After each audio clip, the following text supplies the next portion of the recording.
Pogradeci ka arritur të barazojë serin gjysmë finale të play-offit në volejboll për femra pasi mposhti Skënderbeun me rezultatin 3-2 në një ndeshje spektakolare të zhvilluar në Pallatin e Sportit Pogradec. Sfida ishte betejë vërtet sportive, ku të gjitha setet u luftuan deri në pikën e fundit. Setet përfunduan me rezultatet 25-23, 24-26, 26-24, 23-25 dhe 15-13, duke i dhënë vendaseve fitoren e shumë kërkuar që i çon në serin 1-1.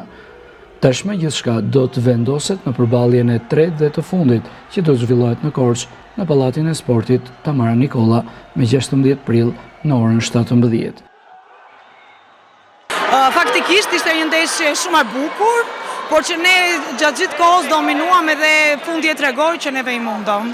Patjetër që ka tifoz në Pogradec, gjithmonë e kemi ditur që qyteti është shumë sportdashës, gjithmonë na ka mbështetur dhe sot bën patjetër një super atmosferë që ndikuan shumë edhe në fitoren tonë. Tani nëse do ndeshemi mbas 3 ditësh në qytetin e Korçës dhe nëse ne fitojmë, që patjetër që do fitojmë, do ndeshemi në finale.